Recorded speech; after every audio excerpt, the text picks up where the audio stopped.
Video we are going to learn the basics of Adobe Illustrator. Before making you a pro, let us get you acquainted with the tool first. So I went to Adobe Illustrator. I've already made a file, a sample file for you. I click on the file and I open it. Okay, so here's the file. Before going ahead with any of the artworks, make sure that you are in the right mode. On the top right side, you see a drop down. There are plenty of modes with which you can work. I prefer using essentials. You can also choose essentials and click on reset essentials so that you make sure that your screen looks as mine. On the left hand side, you see the panels. These are the tools which you can use for making artworks, and we will be discussing each of them later. You see these small little arrows here. You can just make your tool band either in 2 columns or on 1 column. Nothing too specific about this. Just as per your convenience and your screen size, you can just move them in and either make single column or double column. Moving ahead, so this is the artboard. This is called the artboard, on which you can actually create any of the arts. Each artboard has a width and a height.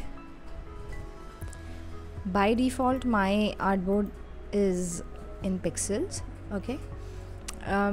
There are a couple of other units in which you can work. What you need to do is go on File, click on New. So it gives us a couple of options here, custom options, all in different units. These are the options in units: pixels, points, inches. You can choose as per your requirement. It doesn't change the dimensions. It just changes the digits as per the unit selected. Here is the orientation. Here it is landscape, or you can prefer portrait mode as well. You can even lessen the number of artboards, and then you need to click on create and will get created. But before we move ahead, I'll show you one more thing which is there on the top band. You see a tab web. So Adobe Illustrator basically gives you a couple of options which you can choose. So if you are creating an artwork for web, it gives you some custom or common dimensions of artboards.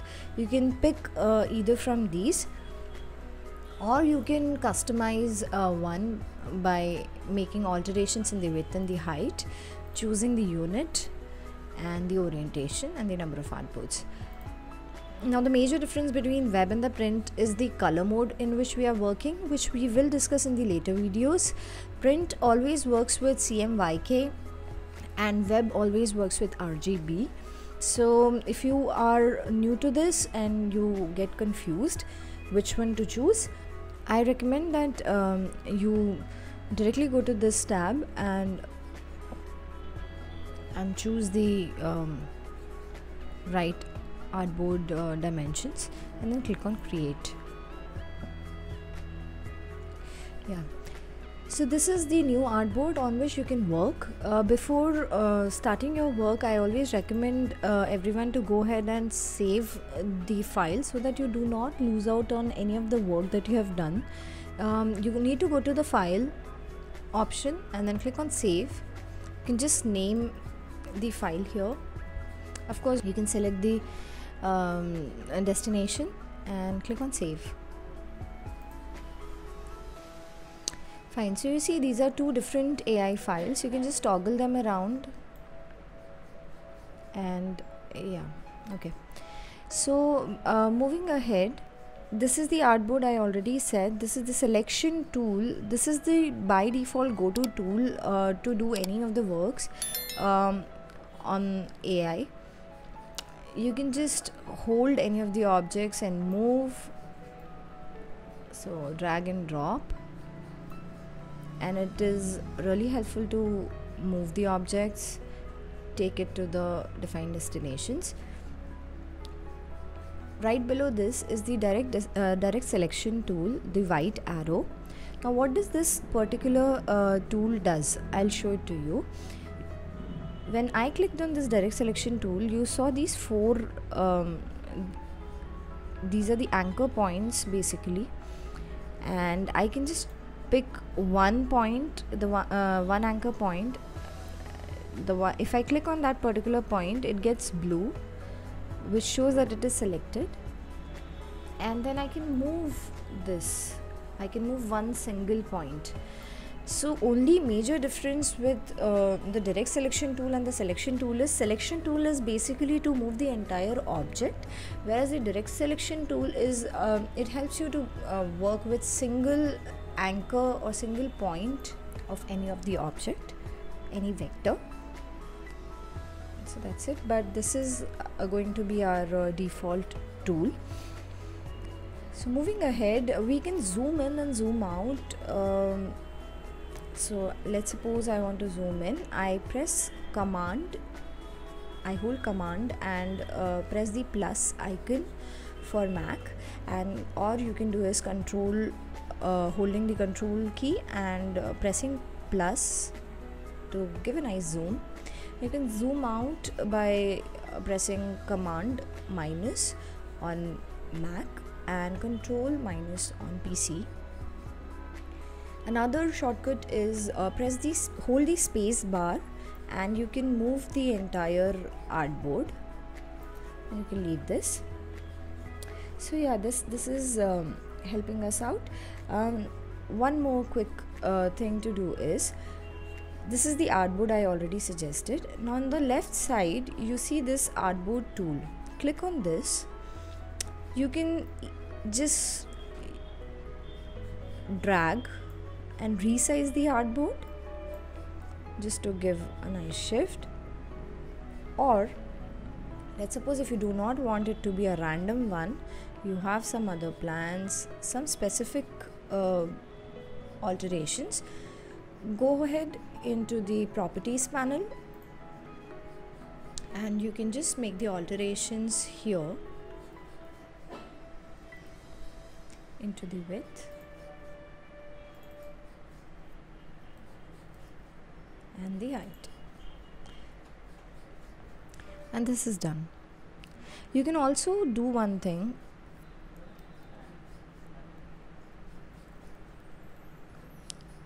You can click artboard and you can just drag and drop to create another random sized artboard. What else you can do is you can just select this with the artboard tool and make the alteration in the width and the height here. Okay.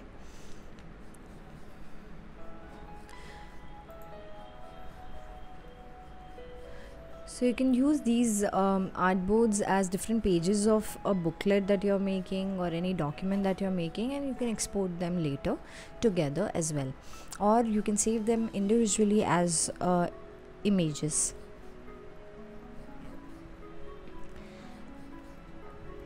Now the next thing that I want to show you is the monkey here. When I click on this, this is divided in multiple pieces and I can move each piece around. Make sure that the arrow that is selected is the selection tool. This is our by default arrow. We can move each pieces individually, but let's suppose I do not wish to leave any of the part. What I can do is I need to select all.